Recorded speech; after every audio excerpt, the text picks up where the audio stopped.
The Master Phil in Your Corner podcast is brought to you by philross.com, the home site of Master Phil Industries, books, presentations, virtual training, supplements, and products, including the Back Better Bar, strengthen your back and bulletproof your shoulders. The Body Bell Method, the world's only kettlebell, bodyweight, and dynamic tension system, providing continuing education credits for trainers, coaches, doctors of physical therapy, and chiropractors. Be sure to check out our new app, Masterfill Kettlebells, on the App Store. Thank you for your patronage.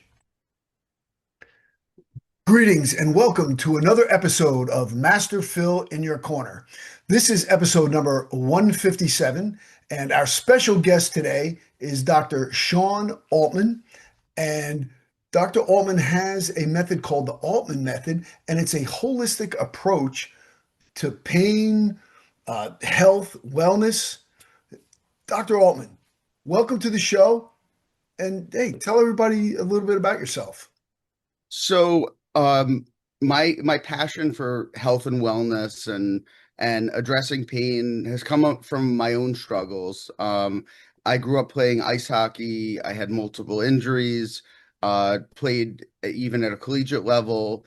And I realized early on that, for the most part, the medical system really just tries to mute pain or tries to fix the discomfort we have through injections, medications, surgeries.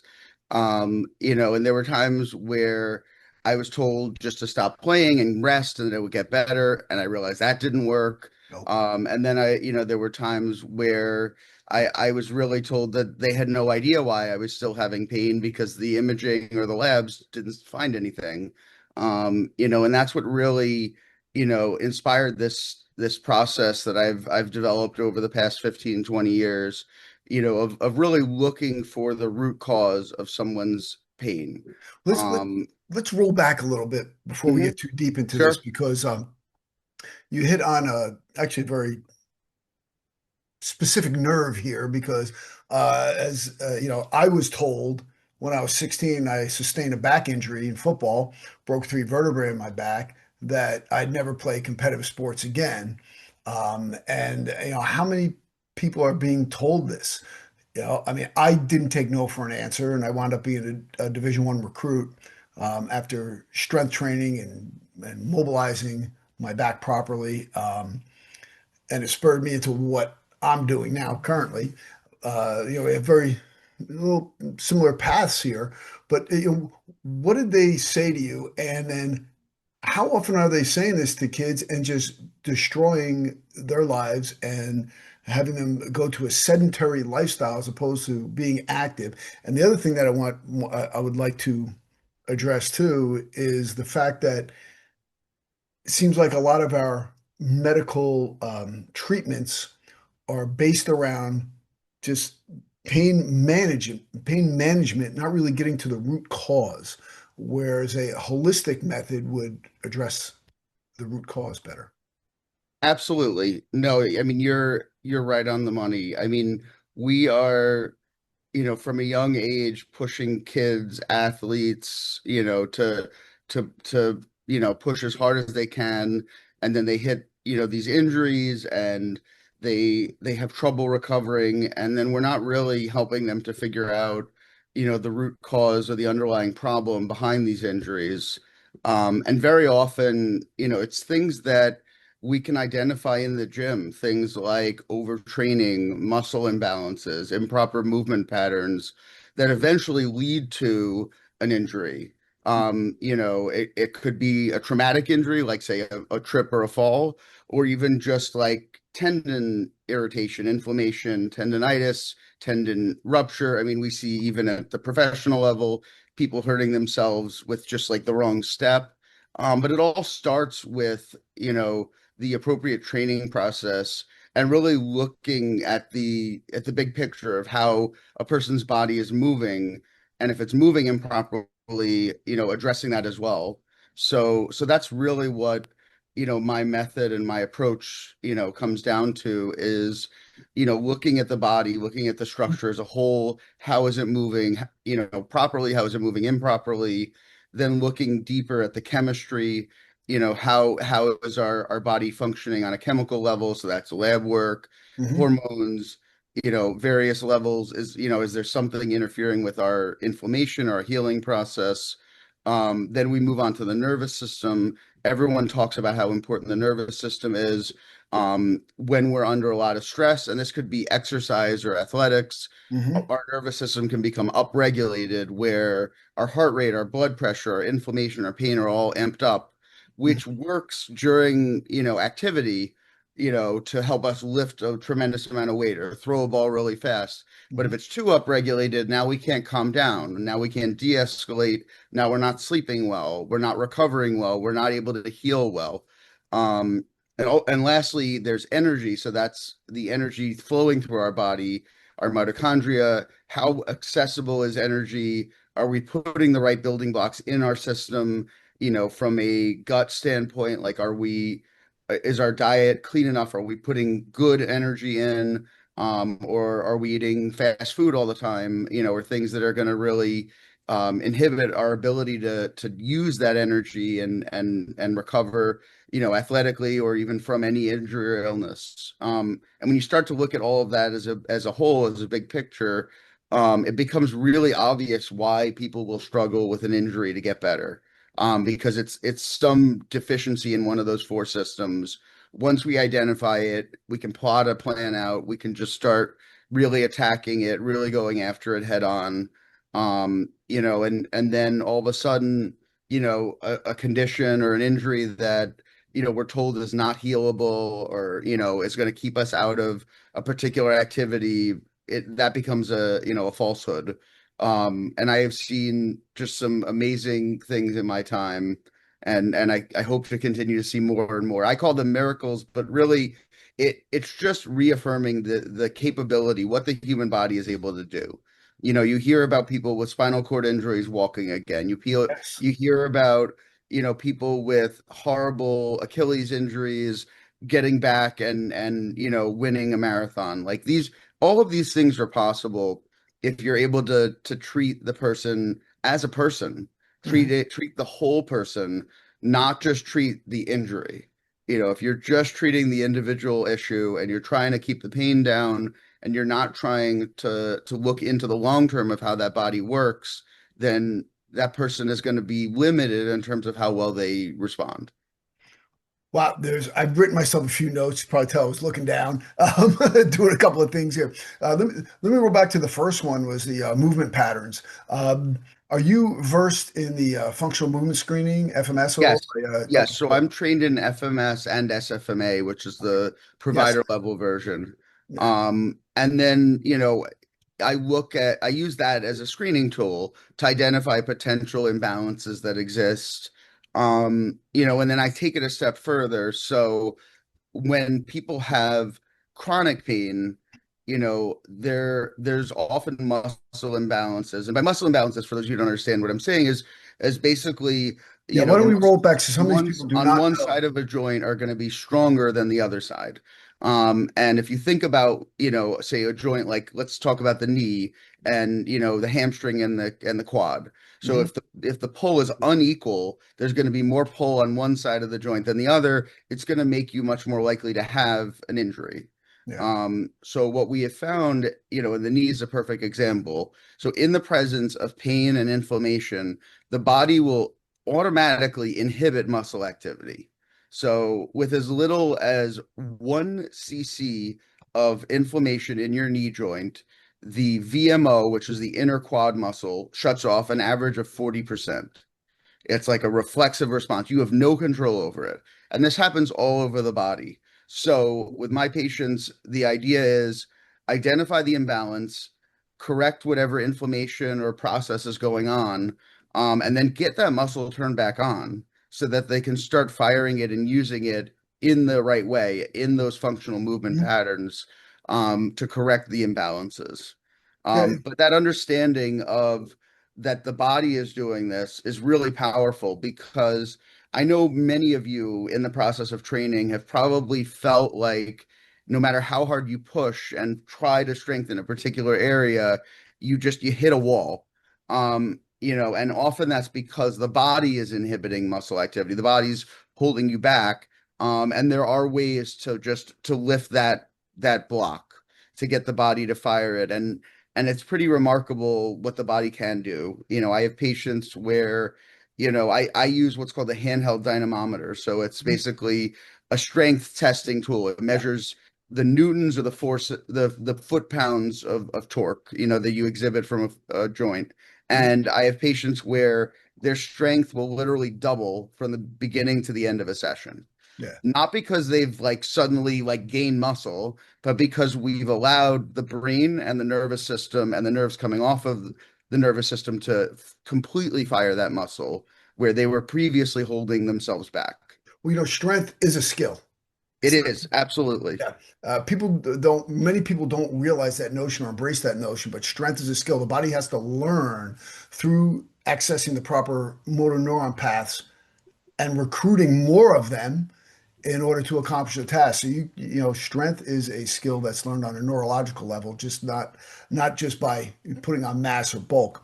You were talking about the FMS, the functional movement screen, and Mhm. and asymmetries. You were touching on that a little bit. Can we expand on that asymmetry notion a little bit? Because I don't know if everybody knows what we're speaking to. Because sometimes when I talk about asymmetries, people look at me like I have three heads.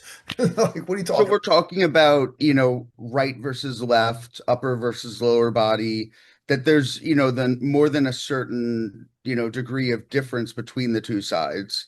And it's important to look for stuff like that because, you know, if there's like say a much stronger right leg than left leg, now that's going to mean that when you run, when you jump, when you squat, when you lunge, you're going to be favoring that side and moving in inappropriately.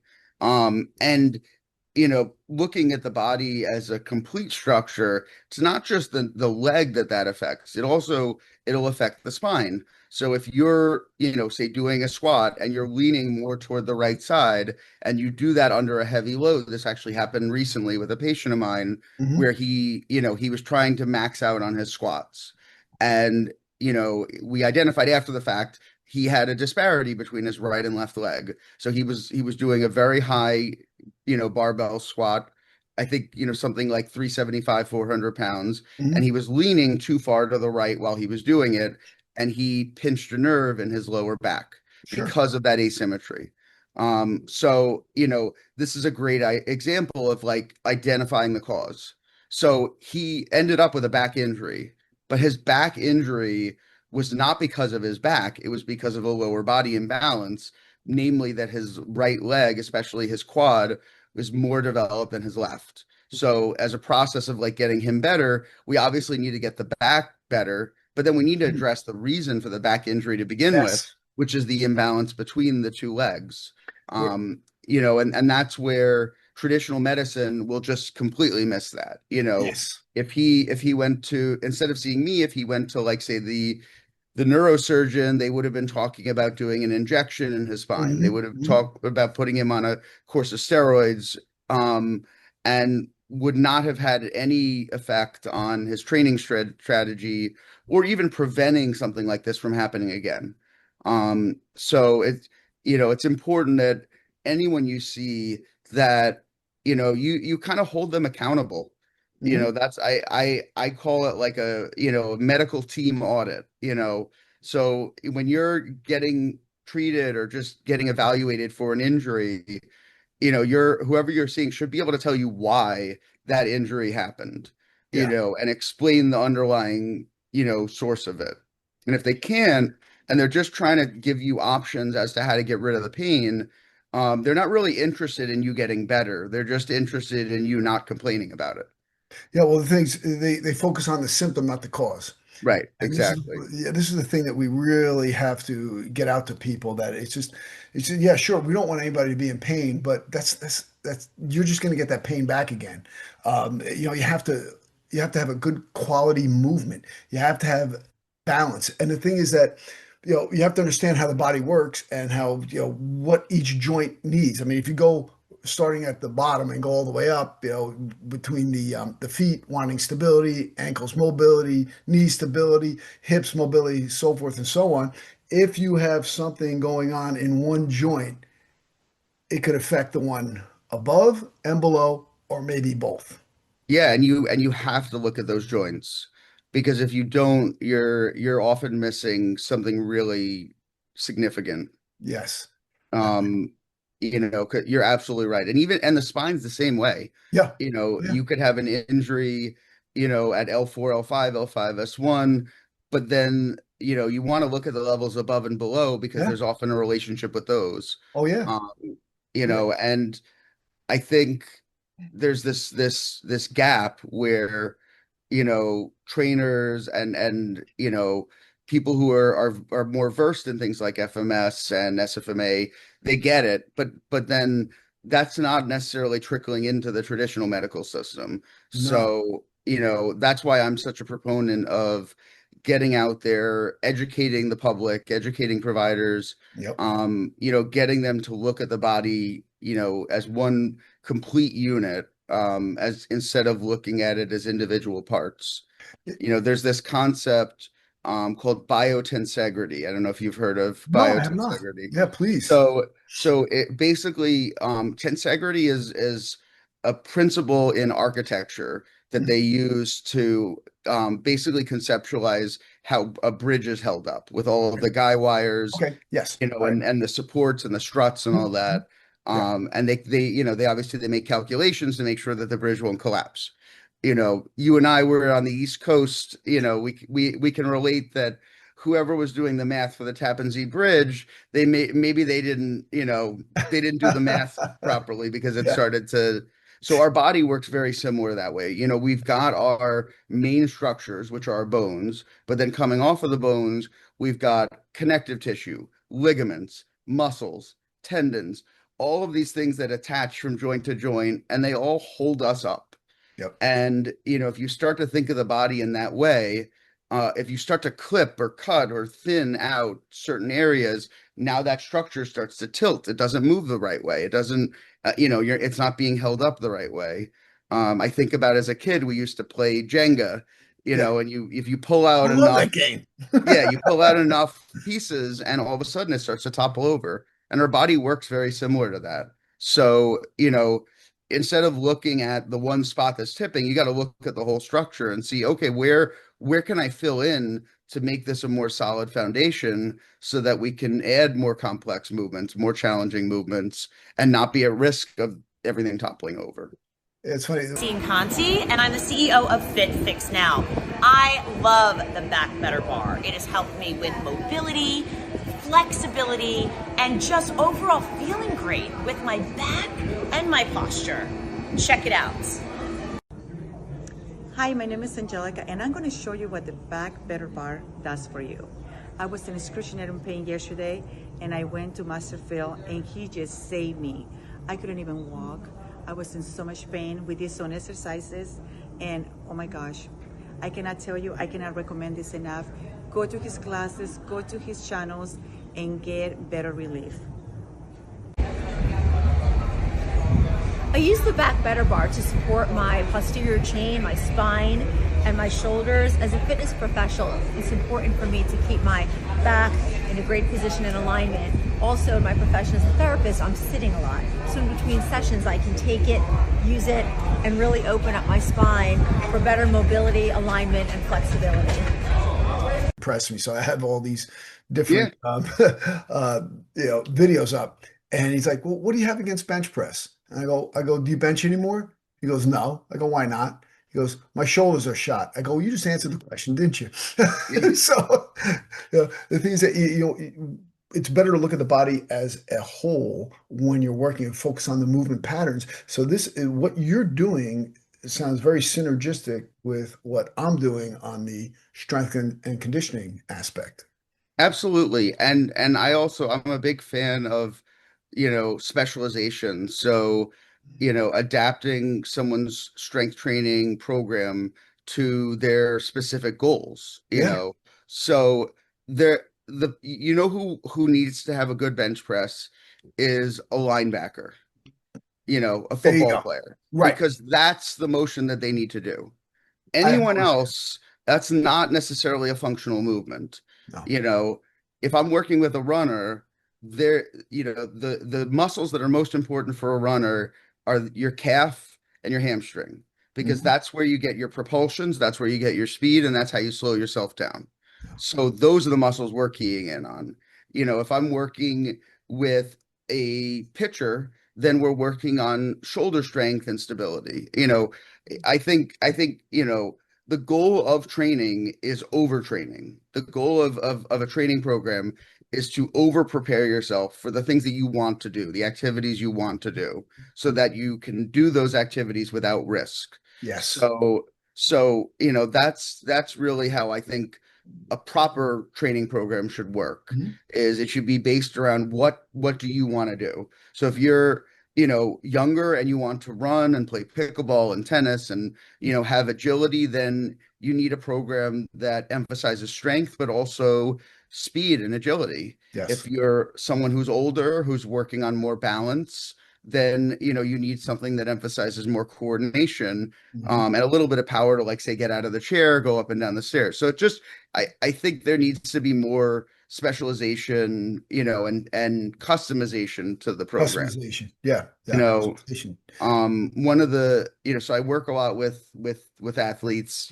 pitchers, and then, I do quite a bit of work with golfers. I've done some work with, like, the TPI, Titleist Performance Institute, Mhm. and Mhm. golf has, like, its own specific needs in terms of the body.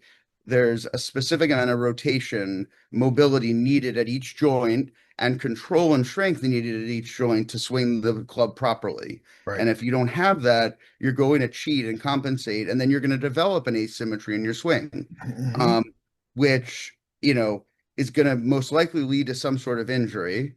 But people don't necessarily listen to when I say it. But when I tell them it's ruining strokes of their game, increasing how far they hit the Yeah. ball, Yeah. then they say, "Oh, okay. You know Yeah. what? Yeah. Let's talk. Yeah. Hold on a second. You think I could drive the ball another 50 yards? Okay, what do I got to do?" Now you You have know, their attention. Yeah. Yeah. yep. 'Cause And that's another thing is, I think, finding that internal motivation with yes. anyone you're working with, that really helps people to become actively involved. Because at the end of the day, it's a team effort. I don't want to do it for these people. I want to help show you the way. And then we do it together. Yeah. I mean, that's the best way. They have to have the buy-in. You can have the best program in the world, the best protocol in the world. If they don't have the buy-in, they're not going to embrace it.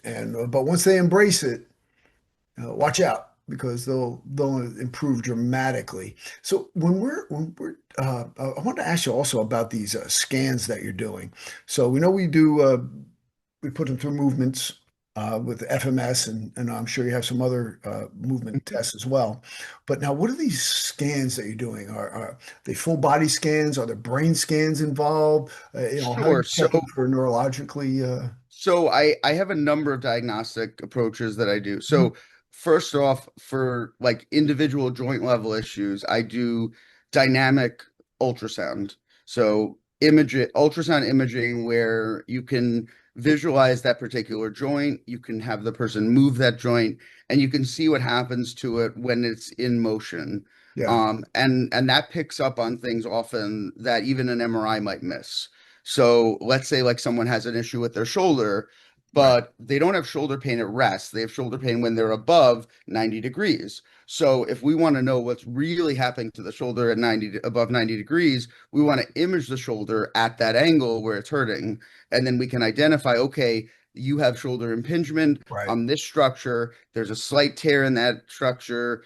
That's the source of your shoulder pain. That's why it hurts when you get to that spot. And then we can, once now that we have a definitive, diagnosis, we Mhm. can tailor and structure a treatment based on that. Then the other advanced testing I do is balance testing. Mhm. So I have a force plate system, Mhm. which measures your center of mass. Mhm. And then I do various balance tests to identify where someone has limitations in balance. And it's not always obvious. Sometimes the balance deficit is in proprioception. So Yes. that's where the joint is in space. But yeah, let's. A lot of people have. I teach a lot of seminars, a lot of workshops. Most people have no idea when I speak to the term proprioception. So if Yeah. you like to embellish that a little bit. Sure. So within each of our joints, there are these mechanoreceptors. Think of them like antennas. And those antennas tell us where that joint is in space. It tells us if our knee is straight, if our knee is bent, if our knee is leaning in, if it's leaning out. And when we get injuries to those areas or repetitive stress, like it could just even be micro trauma, like through a lot of exercise or heavy weight training, sometimes those antennas get like distorted Yeah. where the input going into those antennas is altered, and even though you might think that the knee is straight or that you're leaning equally, it's a little bit off. It's kind of like a scale being off by a few pounds. It's subtle and you don't really notice it unless you go into certain situations where it like reveals itself. So identifying that with these types of testing helps us to figure out, okay, it's the left side that's off. This is, the conditions, and then you can design, a balanced training plan to retrain the brain and the body, to recalibrate that scale. And it's there, this is our bodies always have the ability to adapt and learn. It just the idea is you have to identify what you need to teach it. Right. If you do a generic balance program, it might touch upon that problem, but it's not going to emphasize it enough to really like make that progress that you're looking for. So yeah, proprioception is a big one. It's something that a lot of people have issues with. Probably the classic example is like ankle. So You're if going someone right has where I want had you to go. You're going someone has right had a where. lot of ankle Yeah. sprains Yeah. because of the damage to those ligaments, it Hmm. it ruins like the ability of you to sense when your ankle's flat. And for those of you at home, you can test this really easily by just standing on one foot and closing your eyes. And if there's one side that feels like you're kind of like, shaking or moving more, that Hmm. most likely the proprioception in that ankle is not as strong as the other one, and it could use some training. Now, what do you think about footwear when it comes to this? Is It's what a is good question. yeah. So my approach with footwear is probably different than some. Mhm. So, I think you want to be in the footwear that promotes the proper movement patterns.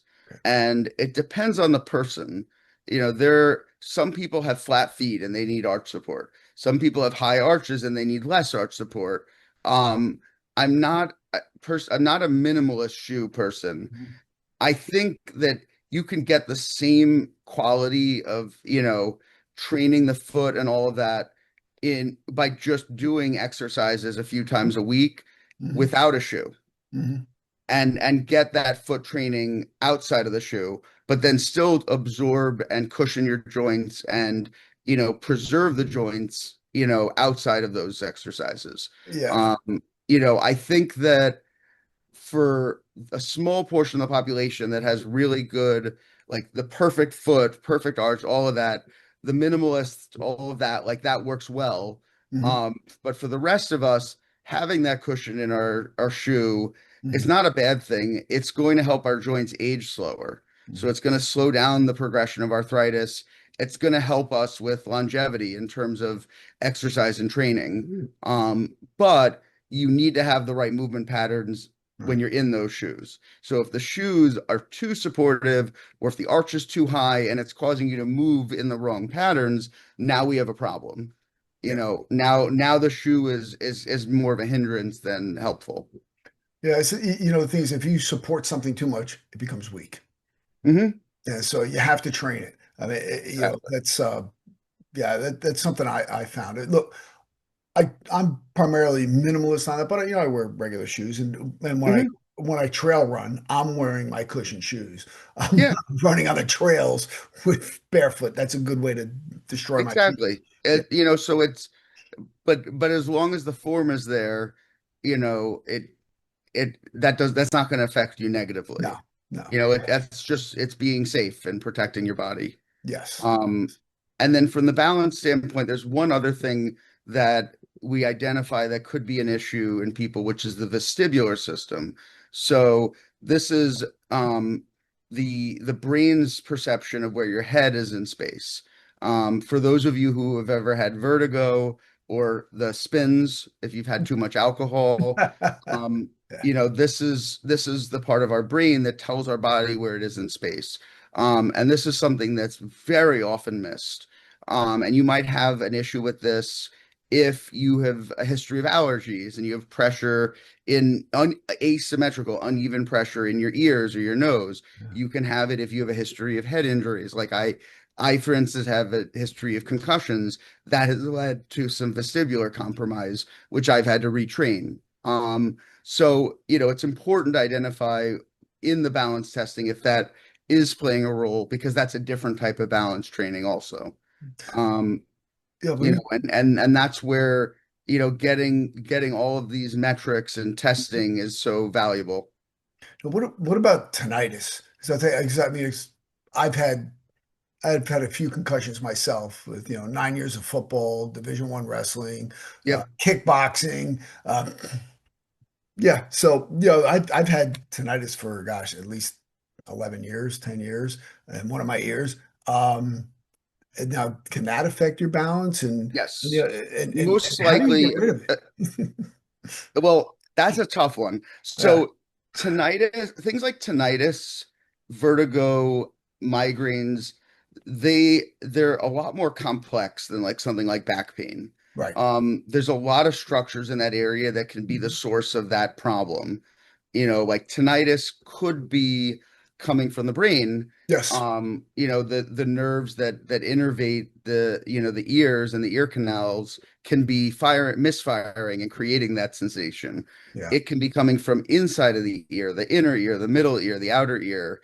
And then we can even get tinnitus from issues with like the jaw or the upper cervical spine, because the nerves that run through here, if they're compressed, they can cause irritation of the nerves leading to the ear. So, similar to like our explanation in terms of looking at like the whole body, for a lower back issue, a knee issue, etc.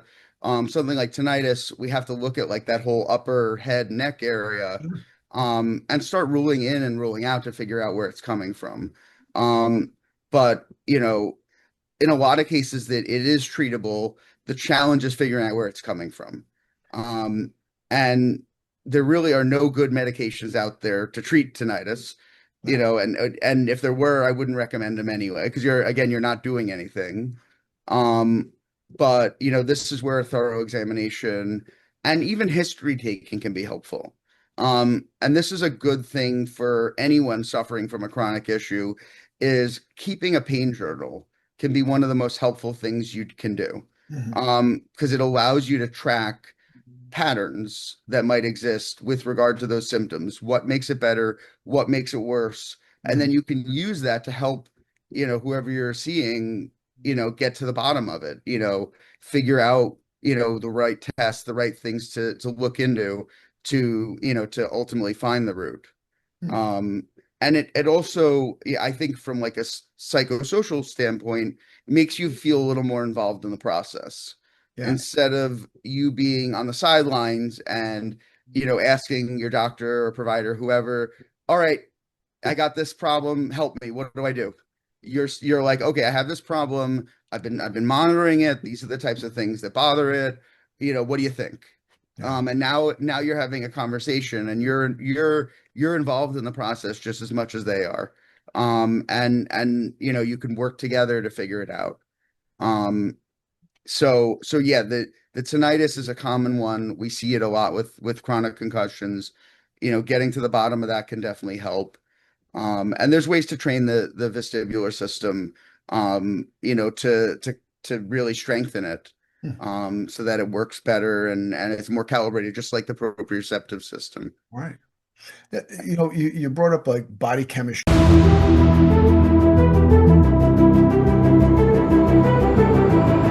Hi guys, this is George Corso, CSCS. I'm here to talk about the Back Better Bar. What I love about it is the versatility that you can get when you're traveling wherever you go, whether it's in a plane, I can take it in a car with my clients, wherever. I have had a client who has not bought this yet who has seen the wonders of it. Phil Ross also gives you great detailed explanation on certain exercises that you could do with this. I definitely recommend it for you. If you're a trainer, I recommend it for you and your clients.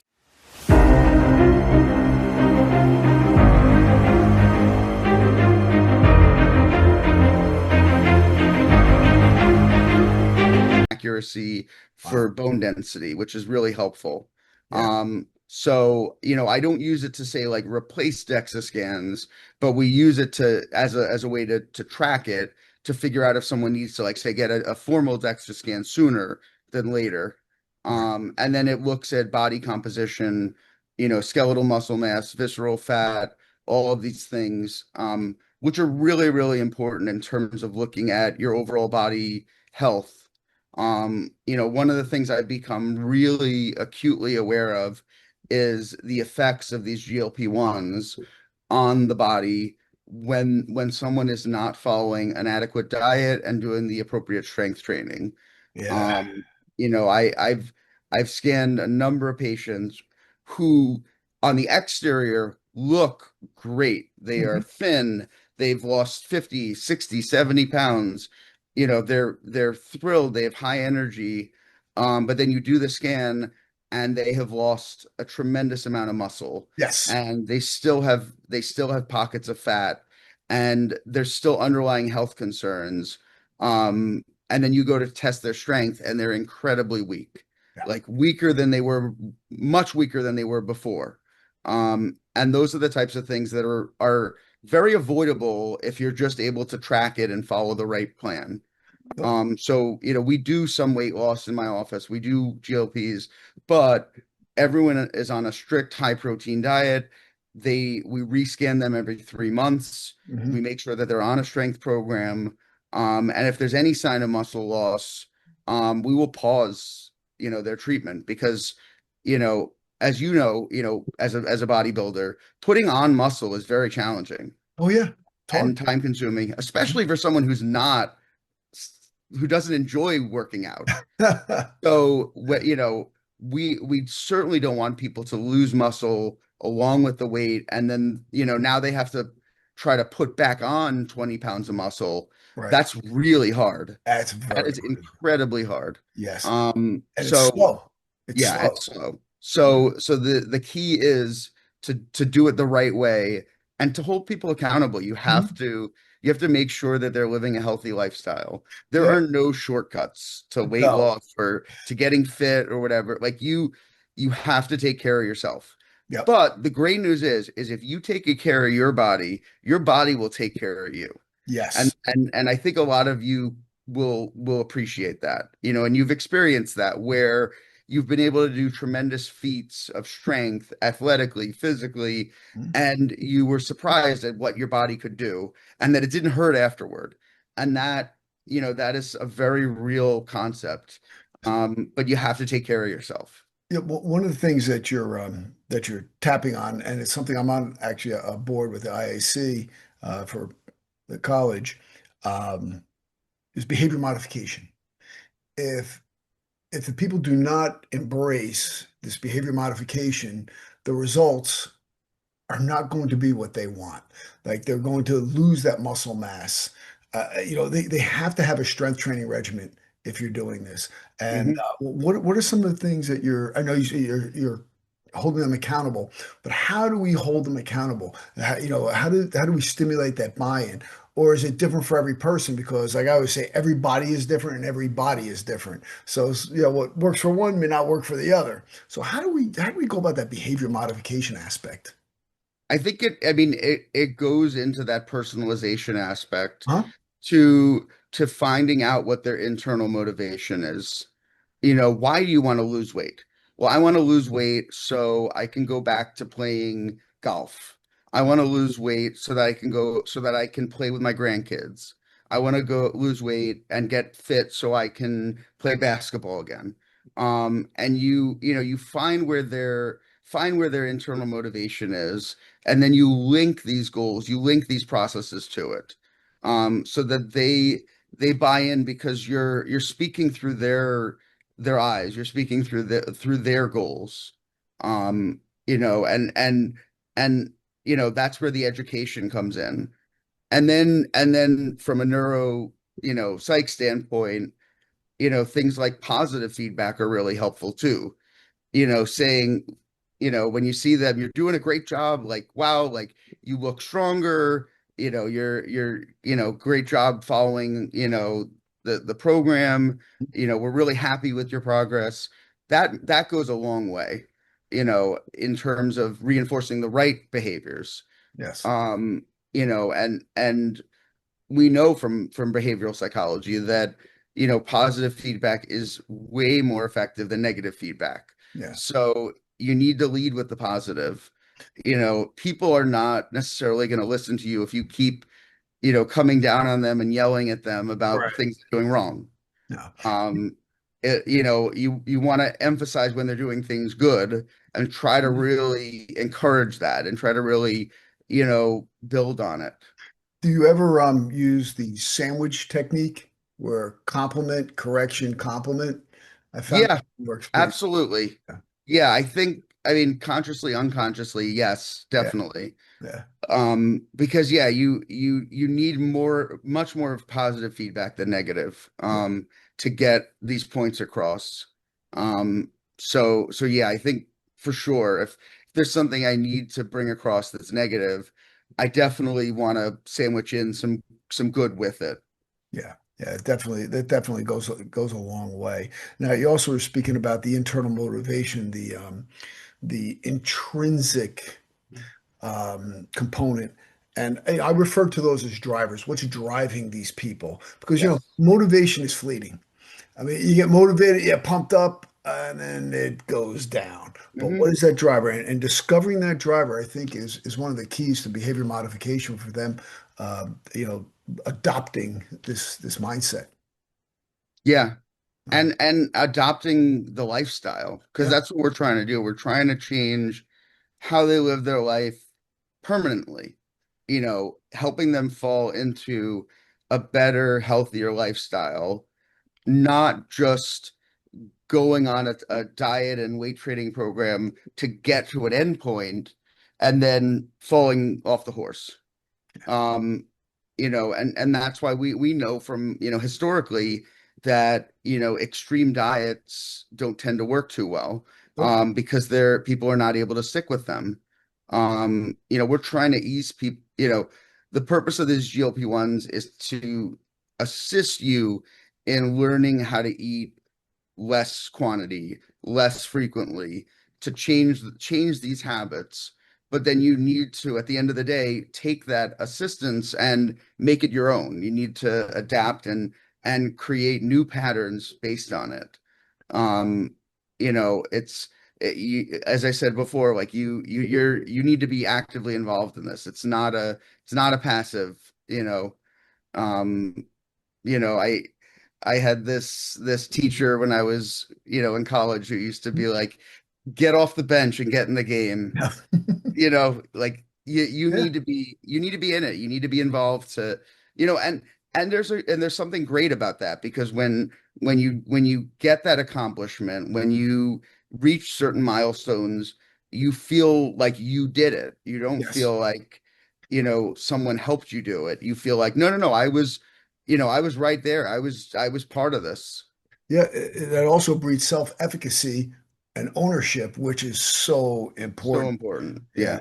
Yeah. Things that you were talking about, some of these crash diets and so forth. I mean, these things are unsustainable. I'm sure you remember the show, The Biggest Loser, and Hmm. most of those people all gained their weight back after the Yeah. show. Yeah, you cannot be involved in something that's unsustainable. I mean, I've had people come to me, say they're 50 pounds overweight. I want to lose 50 pounds in a month. I'm like, yeah, well, it's not going to happen. Well, I read about this person. Yeah, okay. And people get very sick from that also, and then they go right back 3 months later to being heavy again. The thing is, you have to adopt. You have to change that lifestyle. You have to have Hmm. that behavior modification in order for this to be something that's sustainable through life. Yeah. And you don't want to, now, I didn't think about this as precisely as I have now with the large sample size of these GLP-1 patients, but Yeah. there's a rate that you should lose weight, because if you lose Yes. weight too quickly, it's very easy to lose muscle. Mhm. And I can tell you from experience, I have seen many patients who that have happened to, and they've end up with major injuries because they've developed weakness. I have a patient right now who had to have two major back surgeries Mhm. because her muscle strength got so weak with the weight loss that she couldn't, her core is just gone. Yeah. And that can happen in many other areas. So, you have that goal, but you want to still maintain your body, your fitness, your strength. Like, Absolutely. you want, and if hopefully become stronger in the process. Yes. Ideally, what we want to achieve with weight loss is a conversion. We Mhm. want to convert fat to muscle. And if you do that, the studies show that that type of weight loss is sustainable. It Yes. lasts much longer Mhm. because in order to gain that weight back, the muscle has to be converted back to fat. That makes it a little bit harder. And then also the removal of fat. We know that things like visceral fat are Right. linked to cardiovascular disease, Yep. stroke, heart attack, all of these things. So getting rid of that fat is so helpful for your long-term health, that there's a lot of value in that. Well, just for the edification of some people, because they may think, wait, said converting it to fat. Well, we're not really converting muscle to fat and fat to muscle, but we're replacing them basically. Yes, Yeah, exactly. yeah. Yes. And the things, I basically abide by this, and maybe it's conservative, maybe it's not, but I said, look, I go operate on a caloric deficit of 500 a day, so you'll lose a pound of human body fat a week. Hmm. And when people are larger, it's easier. They lose more in the beginning. But what happens is, as you know, when they become smaller, they burn less calories. It becomes harder, and they get discouraged. That's why I tell them. I said, listen, you did not gain this weight overnight. Hmm. You didn't get here in 30 days or 60 days. So if you want to lose 50 pounds, look at a year. Don't look at it like it's going to be in 2 or 3 months, because you will not be able to sustain it. And like I said, if you're going to lose muscle mass too, Yeah, and and we it's not healthy. Yeah. no, no. So you sound like it sounds like you have a whole host of just overall health going on at your facility. How many doctors? Is it just you, or you have other doctors with you? We have a handful of people. Hmm. It's like a high-end medical wellness center. Hmm. Um, and I've been fortunate to put together all of these tools over many years, Yeah, yeah, to create this advanced diagnostic process. yeah, But I believe everyone deserves that kind of certainty and accuracy. yeah. Um, and this is a concept that's growing. I know gyms are starting to bring in more of this stuff. Yeah. There are these longevity centers that are popping up. So the awareness is definitely building. And I think it's in no small part due to stuff like this, social media, where Mhm. people are learning about, the existence of these higher level testing, types of devices and methods. And everyone deserves it. Oh yeah, You should want to know more and to right. get real detail, so that you can have a more solid plan instead of just a general plan for your health. Yeah, I mean, this stuff sounds fantastic. I mean, we're probably going to have you on again, because I could keep going. This goes right along with my slogan for the Body Bell Method, which is live better longer. And this is Yeah. exactly what you're doing. You're helping people to live better longer. I just love what you're doing. So And how? that's what longevity medicine is all about. We have this term that we use called health span Mhm. instead of lifespan. So health Yes. span is the number of healthy years that you live. Hmm. And that should always be the goal, is to maximize how many good years you have, Yeah. because that's the goal. Yeah. It's not to live to 90, but to have 20 or 30 really sickly, unpleasant years. It's to live to 90 and to like enjoy almost every day of it, Yeah. and that's the key here. That's the difference. Well, And there's so many ways that we can analyze the body and the systems and optimize all of those areas so that mhm. that can be a possibility. Yeah. Well, there's a difference between living and existing. We want people to live. Uh, Yeah. so I'm going to put your information in the in the social media posts and so forth. But what's if people are just listening, they didn't log on, what's the best way to get in touch with you? So to get more content or information, I would recommend looking on my website, drshawnaltman.com. Okay. And then you can also find me academically on LinkedIn, and then I have a presence on Facebook and Instagram. And you Excellent. can find me there. And if they're yeah, I Same am handle? really Same handle, Dr. Sean yeah, Alt, Dr. Sean yes. Alt. Okay, excellent. And I'm trying to myself churn out more and more educational content. So, if there's anything that you're interested in, feel free to message me. I have this, special right now for a 15-minute virtual consultation if anyone has questions about something they may be challenged with. I'd be happy to help.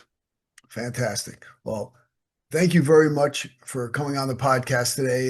It was a load of information here, and just people, I just encourage you to check out Dr. Sean Altman, and you may have to visit this podcast a few times. It'll be on YouTube and Spotify and everywhere else. Well, Doctor, great to meet you, and You too. strength and honor. Absolutely.